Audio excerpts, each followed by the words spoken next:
Halo teman-teman semua. Halo. Halo guys, di sini kami dari kelompok 2, kelompok politik. Ini akan melakukan podcast atau perbincangan singkat antara kami bertujuh di sini. Kami ingin memperkenalkan nama satu persatu. Saya Albertus Aldori Bosco. Saya Christine Ramupeda. Saya Alustri Pindikan. Saya Marcus Labriti. Saya Marcelino Julinda Silveto. Saya Yudis Mendro Kopela.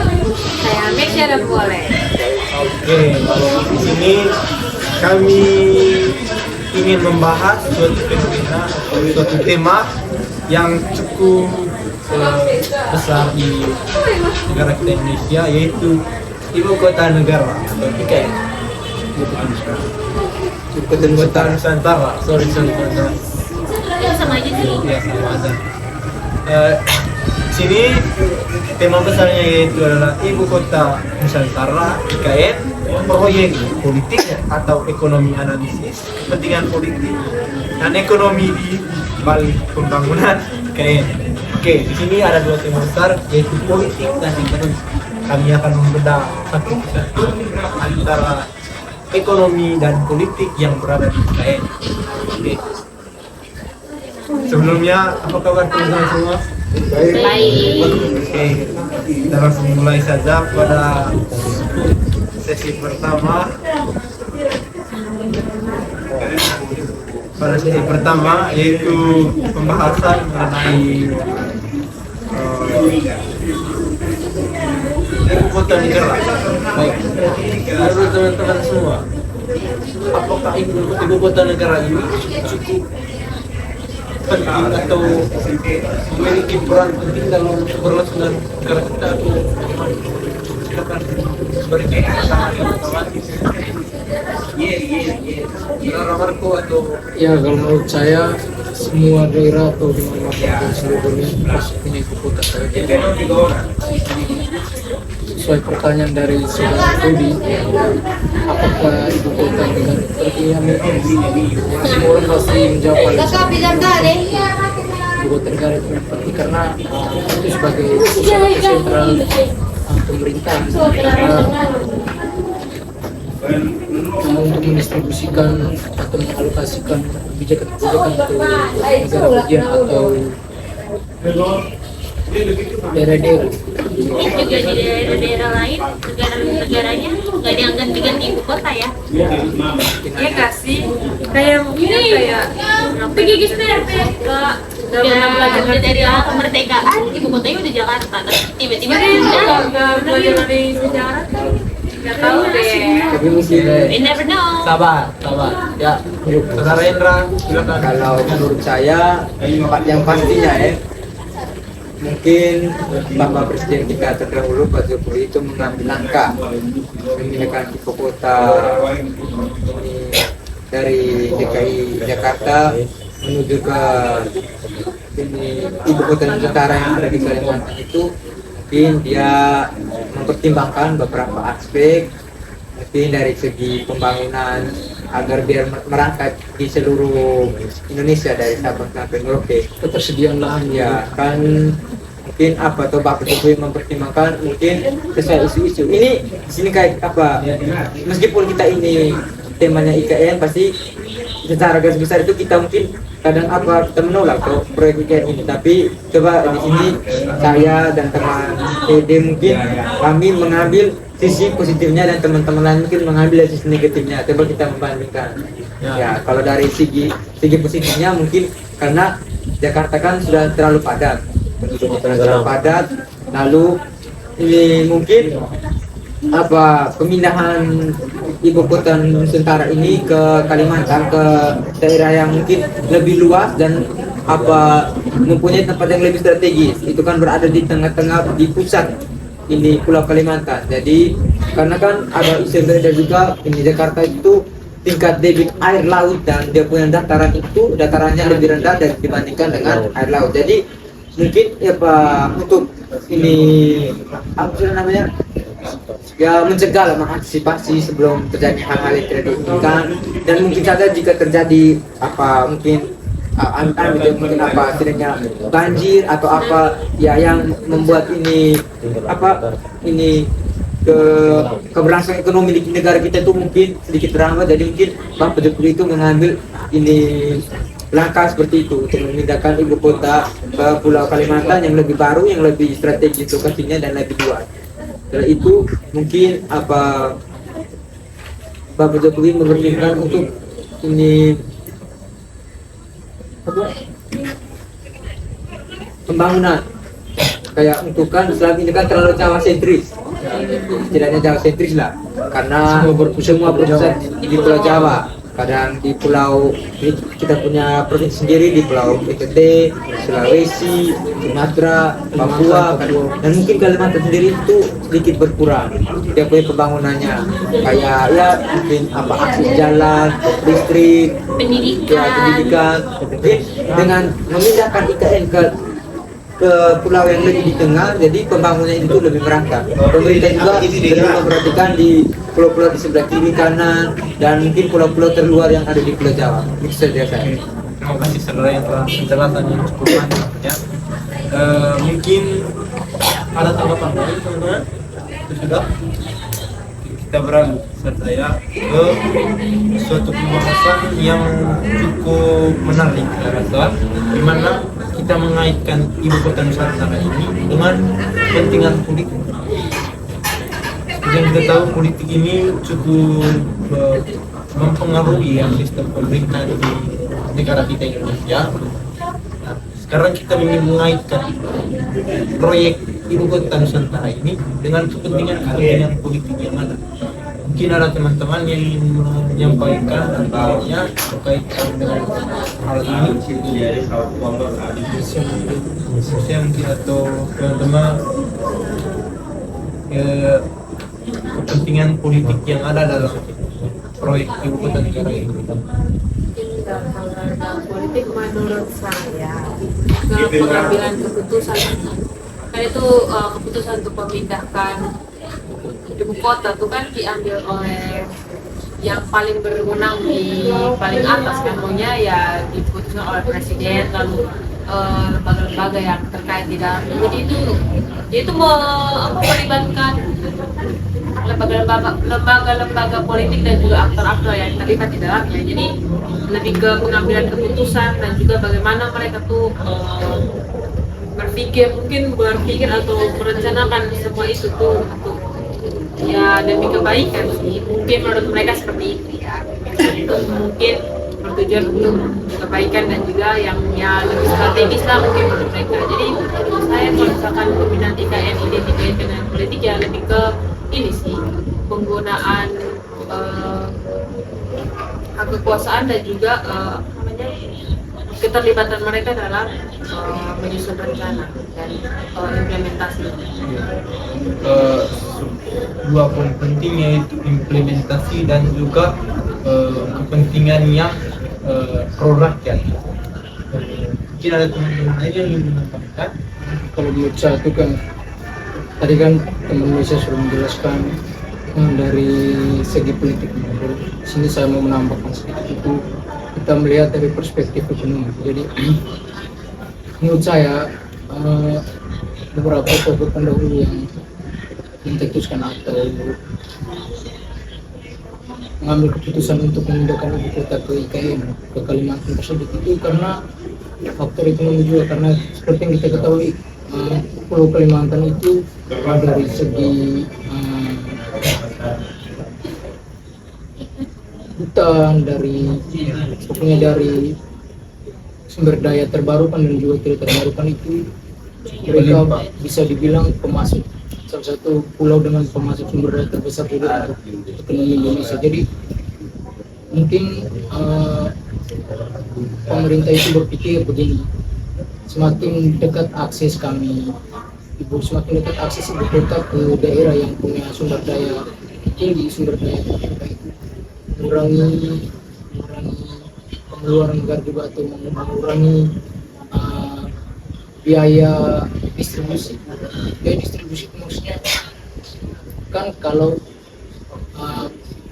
sumber daya yang dikelola atau diambil di Kalimantan, otomatis untuk pembangunan di Jawa atau mau dibawa ke ibu kota itu mungkin biayanya mungkin harus lewat laut atau di darat, intinya itu semua membutuhkan biaya. Jadi kalau menurut pandangan saya itu pemerintah mengambil keputusan berikan berpikir baik kalau supaya mengurangi biaya, kayak kita panen di situ, pula di situ, hasil konsumsi begitu tetap dulu. Tapi Pak, kalau lihat dari pemindahan itu kan juga makan anggaran. Dan makan anggarannya tidak kecil. Iya, makanya kan anggarannya juga nggak kecil. Maunya pemindahan itu mungkin misalnya seperti kita Marco bilang, kita lihat unsur positifnya. Tapi ya kalau dipikir-pikir lagi, anggarannya emang gede buat pindah ibu kota kayak gitu. Maksudnya kayak ya biayanya juga gak kecil lah, tidak kecil gitu. Memindahkan ibu kota, mulai pembangunan dan lain-lain. Kalau menurut saya ini mungkin negara kita tuh belajar dari negara-negara lain.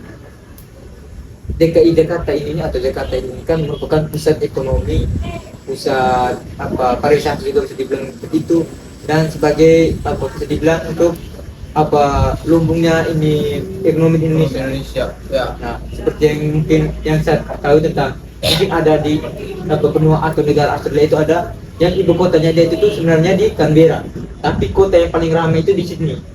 Ya. Nah, jadi ini mungkin pemerintah itu melihat atau seperti di Amerika yang dimana ini New York itu lebih ramai daripada di Washington, ibu kotanya.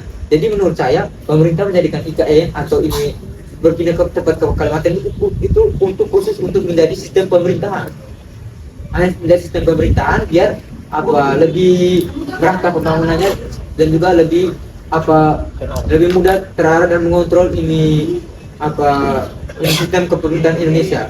Nah, ini mereka itu menjadikan Jakarta ini sebagai ini sistem kota yang sama seperti Sydney dan seperti New York yang ramai dan namun menjadi pusat ekonomi, sehingga itu tuh mudah untuk menjadi aksesnya. Atau kalau misalnya masyarakat atau ini dari negeri luar atau masyarakat sendiri ingin mengurus yang menyangkut dengan bisnis atau ekonomi bisa langsung ke Jakarta. Dan yang ingin mengurus administrasi atau menyangkut dengan ini hal-hal atau ini bersangkut dengan ini kelembagaan, nah itu bisa langsung ke IKN gitu menurut saya sih. Ya, Tapi juga kan jaraknya nggak deket Ya. ya. Kayak Jawa Barat, Jawa Ya. Timur. Ya, itu kan dari yang mau ke Hendra, ribet repot juga kalau misalkan. kan kita kan negara kepulauan atau Ya. kemana-mana ya harus. Tapi ya Apalagi dengan akses transportasi yang belum merata. Kita bisa membuat badan atau progres pun. tapi mungkin ini lebih ke berprogres ya. Maksudnya pembangunannya tuh untuk transportasi dan lain-lain itu mungkin berproses berprogres ya. Ini saja ya perbincangan yang cukup alot, di mana ada berbagai pandangan dari teman-teman semua tentang ekonomi dan juga politik yang ada di pembangunan IKN ini. Lalu kita beralih ke pertanyaan saya selanjutnya, di mana bahwa kita tahu di kehidupan kita masyarakat Indonesia ini dalam pembangunan IKN ini ada pro dan kontra. Bagaimana, saya ingin bertanya kepada teman-teman, bagaimana cara pemerintah untuk menyikapi ini semua sehingga masyarakat bisa percaya terhadap pembangunan IKN ini sehingga bisa menjadi suatu hal yang baru bagi Indonesia ini. Mungkin dari teman-teman apakah pemerintah bisa menjamin bahwa ibu kota Nusantara ini bisa menjadi hal yang mendongkrak Indonesia di internasional, ataukah akan mendowngrade atau menurunkan Indonesia dari mata dunia ini kan?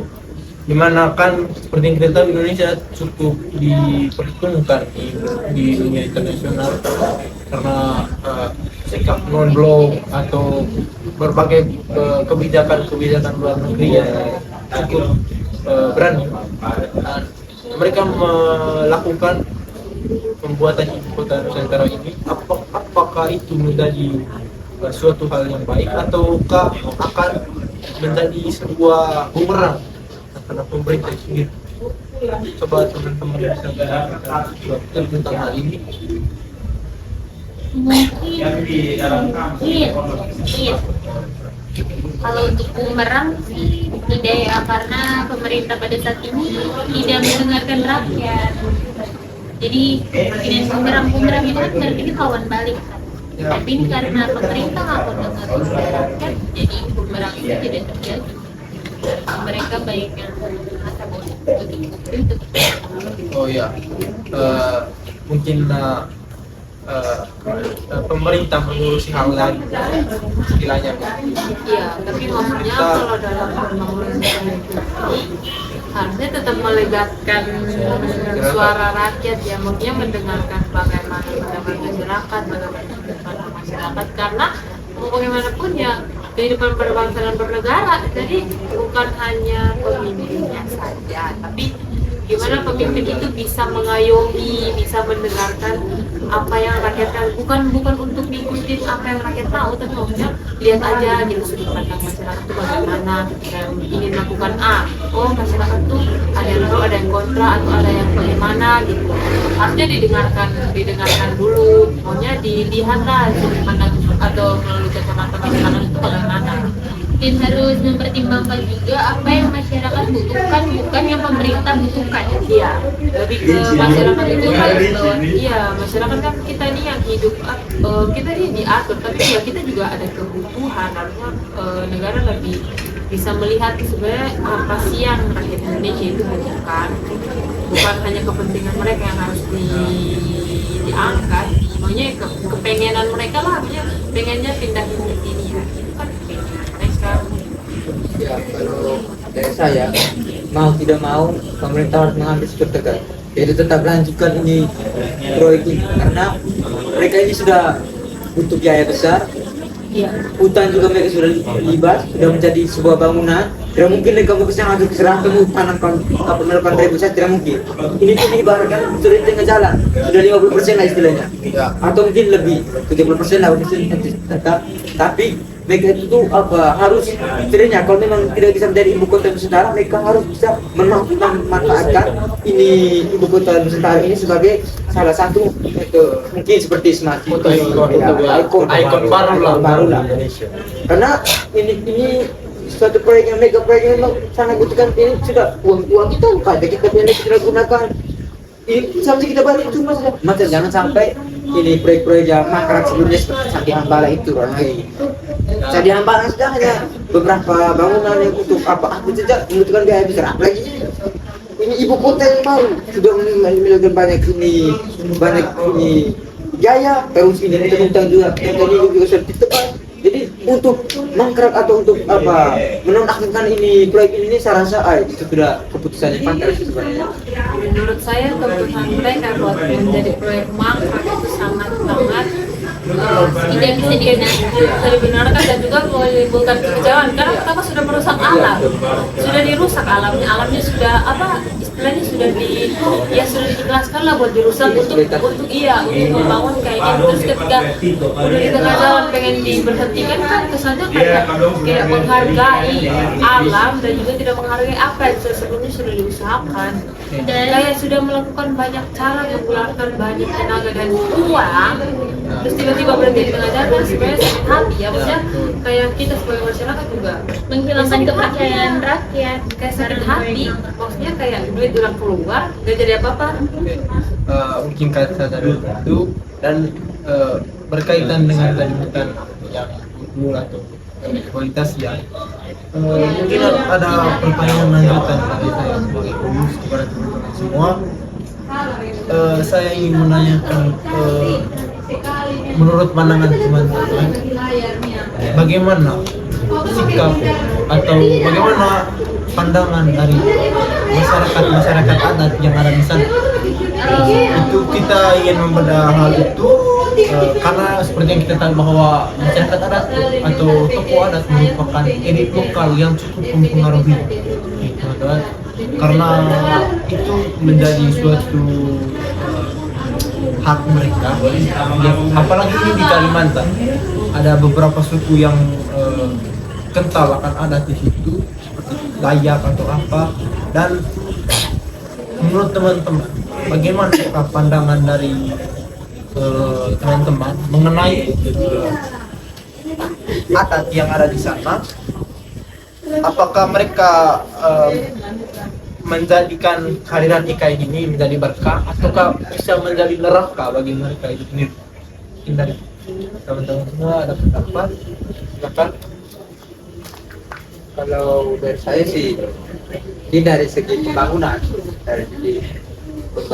daerah, mungkin mereka merasa ya bikin berkah, karena mungkin untuk pertama kalinya di daerah mereka itu menjadi pusat atau menjadi lebih dikenal menjadi bidikan dari negara-negara luar atau khususnya dari provinsi-provinsi di Indonesia sendiri.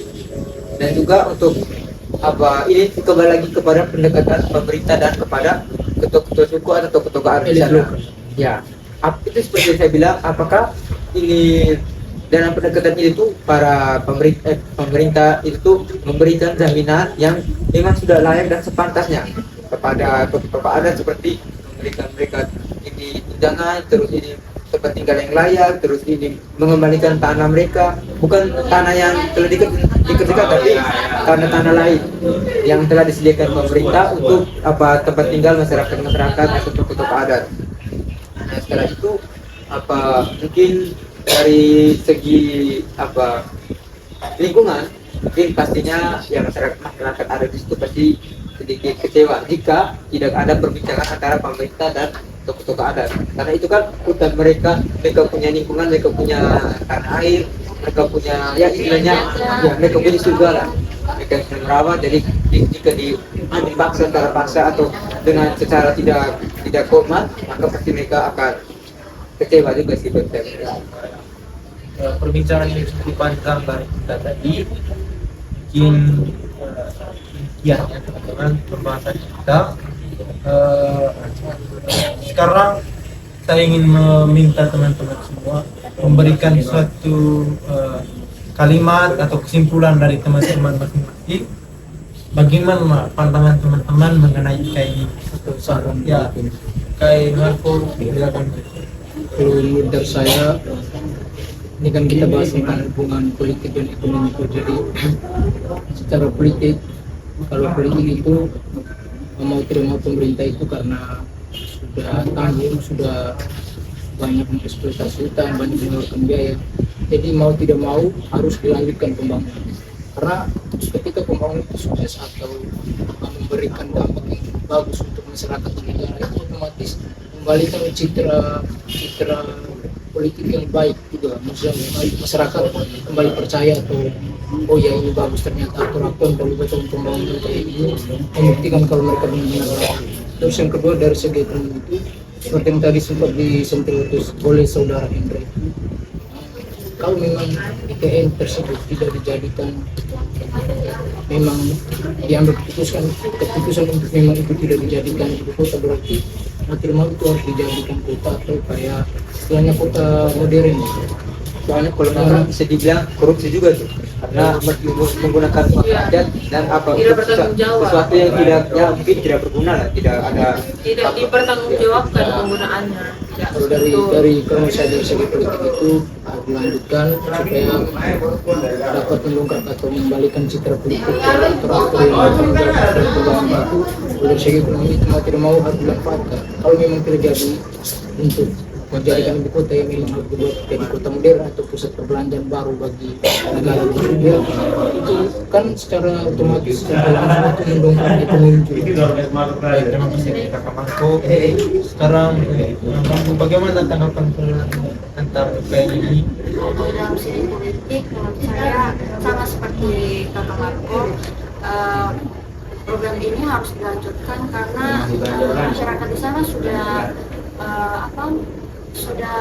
mengorbankan wilayahnya mereka seperti hutan ataupun mungkin tempat wilayah yang mereka membangun sesuatu nanti karena adanya permintaan ini mereka mau harus terima. Jadi bagi saya itu harus dilanjutkan karena tidak mungkin untuk mengembangkan hati masyarakat karena itu wilayahnya mereka dan mereka juga mungkin senang dengan adanya hal tersebut.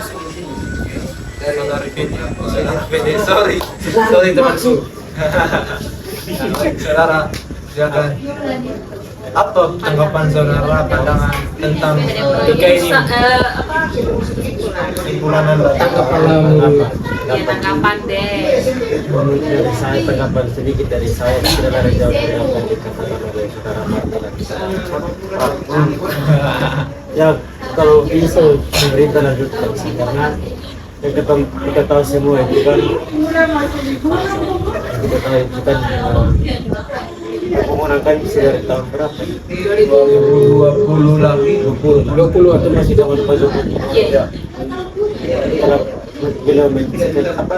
Menyelesaikan jabatannya. Menjabat. Selesai masa menjabat, periodenya. dari periode habis, ketika Prabowo naik, IKN itu seperti tiga minggu karena Iya. ada kabar, bahkan sampai Tiba-tiba sekarang mungkin tenggelam beritanya. tenggelam di pemerintah.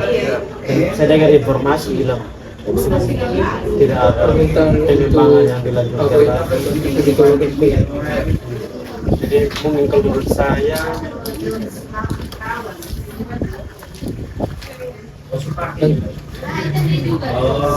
kalau menurut saya ya kalau bisa dilanjutkan, berharap pemerintah kalau bisa lanjutkan saja, kalau bisa harus lanjutkan karena ya uang sudah banyak keluar, Anggaran negara anggaran banyak begitu besar, jadi banyak pejabat. meskipun pro dan kontra banyak, tapi kalau Bertanggung jawab. Dari awal. minimal harus bertanggung jawab. Itu mungkin sedikit dari saya. Minimal jangan menghilangkan kepercayaan rakyat.